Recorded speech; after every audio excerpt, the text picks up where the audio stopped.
The greatest Ponzi scheme of all time, from government banks to corporate banks. Let's see how it works. Listen carefully. This is a warning. $100 of cryptocurrency, that money flows to equipment owners and miners, often concentrated wealth holders or industrial-scale operations in countries with cheap electricity. Unlike buying coal, which supports miners, transportation workers, and enables productive economic activity downstream, buying crypto primarily enriches existing token holders through price appreciation without generating broader economic activity. Negative sum game. Unlike productive investments that generate returns from profits, Bitcoin produces nothing of material value. Investors can only cash out by selling to other investors, but only after miners take their rake. Currently $25 billion plus paid to miners, with $1+ billion monthly on electricity alone. This makes crypto a negative-sum game where participants cannot, in aggregate, cash out for even what they put in. The greater fool dependency. The system requires continuous inflows of new money to cover mining costs and provide exit liquidity for existing holders. If cryptocurrency markets cannot keep luring enough new money, the scheme becomes financially insolvent. This is textbook Ponzi structure, dependent on new participants to pay earlier participants. Converts $100 into cryptocurrency, that money flows to existing token holders, often concentrated whales, and miners, frequently located in other countries with cheap electricity. Unlike investing in stocks, where companies use capital for R&D, expansion, hiring, or bonds, funding infrastructure, crypto purchases simply transfer purchasing power from productive economy participants to speculators. Since cryptocurrency mining produces no tangible commodities or services that feed back into the productive economy, unlike coal, steel, or even financial services, the capital flows are extractive rather than circular. Cryptocurrency is sold as investment in security infrastructure, but structurally operates as a wealth extraction mechanism. This means the Lamborghinis, Rolexes, and villas purchased by early Bitcoin investors are financed by diminished consumption and real wealth losses of those jumping on the bandwagon later. Examining XLM, XRP, HBAR, XDC, QNT, and SHX. Are these productive currencies? Here's the uncomfortable truth. No. These tokens don't produce tangible commodities or serve as inputs for further production. They're service tokens providing transaction validation, network access, and interoperability infrastructure. While more useful than pure speculation coins, they still don't escape the fundamental critique. What they claim to produce: payment settlement, infrastructure, cross-blockchain communication, enterprise-grade security and compliance, financial inclusion for unbanked populations. What they actually are: digital toll roads charging fees for access to faster settlement, middleware connecting systems that could theoretically be connected other ways, speculative assets whose value depends on adoption, not production. XRP concentration: top 0.01% of holders, roughly 10,000 addresses, control significant portions of supply. Ripple Labs itself holds billions of XRP in escrow, releasing monthly. To be in top 1%, you need 50,000 XRP minimum. Ultra elite tier, 5 million plus XRP, consists of only 663 wallets. Most of these are early adopters and institutions. Classic Ponzi wealth distribution. XLM distribution, initially created 100 billion, later reduced to 50 billion. Controlled by nonprofit Stellar Development Foundation, but still centralized distribution. Enterprise tokens, HBAR, XDC, QNT, governed by corporate councils, Google, IBM, etc. for HBAR. Token distribution often includes significant pre-allocation to founding companies and investors. Institutional custody and multi-party authorization structures mean control concentrated among select entities.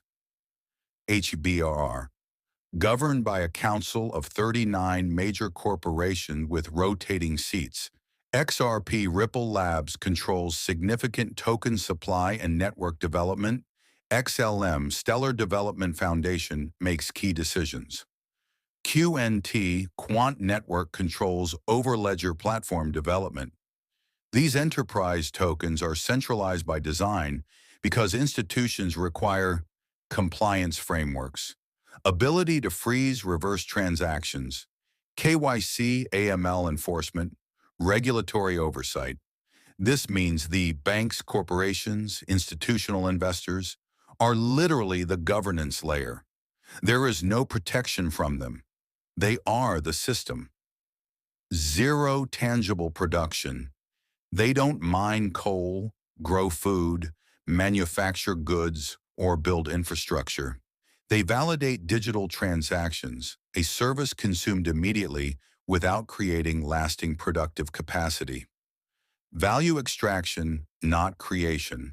When Bob buys XRP or XLM with his 100 USD earned from work, that money flows to early token holders cashing out, exchanges taking fees, network validators earning staking rewards. None of that capital enters the productive economy, creating goods and services. It's circular wealth transfer within the crypto ecosystem. Despite real partnerships with banks and enterprises, token prices are driven primarily by speculation about future adoption, not current productive output. XRP's price movements correlate with regulatory news and market hype, not with actual transaction volumes on RippleNet. Broken token problem. Most tokens labeled as utility tokens are actually speculative instruments masquerading as access keys to platforms. They're economically analogous to airline miles in loyalty programs, not productive assets. Traditional systems already do this efficiently without requiring speculative token purchases. The value accrues to token holders through price appreciation, not productive output. Later adopters fund earlier adopters' gains through the same Ponzi-like dynamics. They're utility access tokens for payment networks and interoperability platforms that serve real functions, but don't escape crypto's fundamental problem. Value comes from new participants bidding up prices, not from producing tangible goods that feed back into the broader economy. The early adopters and institutional players, Ripple Labs, Stellar Foundation, Hedera Council, hold massive concentrations of tokens and governance power. The tokens may enable faster bank settlements or cross-border payments, but that efficiency gain doesn't create new productive capacity. It just rearranges existing financial flows while enriching token holders. From government and banking control into corporate control. The crypto revolution, marketed as decentralization from government and banking control, is quietly morphing into corporate centralization, often more concentrated and less accountable than the traditional system it claims to replace. Full decentralization in DeFi is illusory. DeFi platforms maintain elements of centralization, typically revolving around holders of governance tokens, often platform developers who vote on proposals, not unlike corporate shareholders. Centralization in practice. Governance is usually controlled by small teams making most decisions. Token ownership is concentrated among teams and venture capitalists. Technical centralization exists through backdoors and smart contracts. Proof-of-stake models concentrate power in those who stake more cryptocurrencies. One of the most popular decentralized exchanges limits governance proposals to holders of at least 1% of outstanding uni tokens, effectively preventing over 99% of users from exercising any control. Venture capital firm Andreessen Horowitz controls 55 million uni votes through direct holdings and delegations. This is more concentrated than many traditional corporate structures. At least publicly traded corporations have shareholder voting protections, board accountability, and SEC oversight. From government banks to corporate banks, the corporate governance layer, enterprise blockchains like those using XRP, XLM, and HBAR are explicitly centralized. Permissioned access. Only authorized participants verified by central authority can join. Centralized governance. Private entities or organizations control all decision-making. Corporate control. Hetera, governed by Google, IBM, Boeing, NVIDIA, and other Fortune 500 companies. R3. Corda, consortium of major banks controls the network. JP Morgan's Quorum/Onyx, bank-controlled enterprise blockchain. You're escaping government control into even tighter corporate control. Account recovery if you lose credentials versus lose your keys equals lose everything. Ability to reverse fraudulent transactions versus irreversible transactions. Democratic oversight, voting, lawsuits versus governance token plutocracy, one token equals one vote. Buying your way into power. Traditional banking, for all its flaws, has more democratic accountability through government regulation than crypto's token-weighted governance, where wealth equals power with no checks and balances. What investors are actually buying into. Permission corporate networks.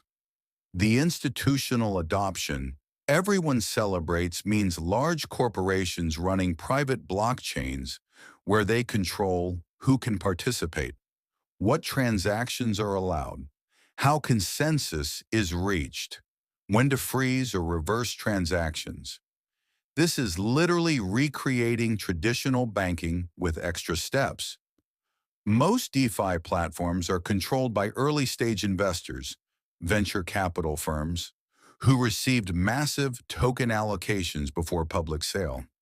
When prices rise, retail investors fund VC exits, the same wealth extraction model as traditional IPOs, but with less regulation. Corporations will run blockchain-enabled services that maintain all the control structures of traditional finance, while marketing themselves as decentralized. Many decentralized projects maintain foundations or legal entities making real decisions, while governance tokens provide the illusion of community control. All marketed as decentralized, but functionally operating as corporate shares with no shareholder rights. Loyalty points with speculative value. Digital versions of traditional securities without regulatory protections. You're not decentralizing from government banking into freedom. You're centralizing into corporate banking with less accountability, more concentrated ownership than traditional finance. Top 1% control 95+% of tokens. Less transparency, despite blockchain's public ledger, off-chain governance happens in private. Weaker consumer protections, no FDIC, no chargebacks, no account recovery. Greater wealth inequality, early adopters and VCs extract value from latecomers. It looks like corporate-controlled financial infrastructure, where big tech and venture capital replace central banks, but with even less oversight. Bob isn't escaping government control by buying XRP or HBAR. He's trading a democratically accountable, however imperfectly, central bank system for a corporate oligarchy governed by Google, IBM, and a 16Z, where his $100 becomes a governance token worth 0.0001% voting power in decisions already made by insiders. That's the real 10-year crypto trajectory. Not decentralization, but re-centralization under corporate masters marketing, the illusion of freedom. Now think about all the big names in the crypto sphere with social media. You can peer into these people's lives. Now think about it. Do you want them to have unregulated say-so over you tomorrow because you want to make a fast penny today?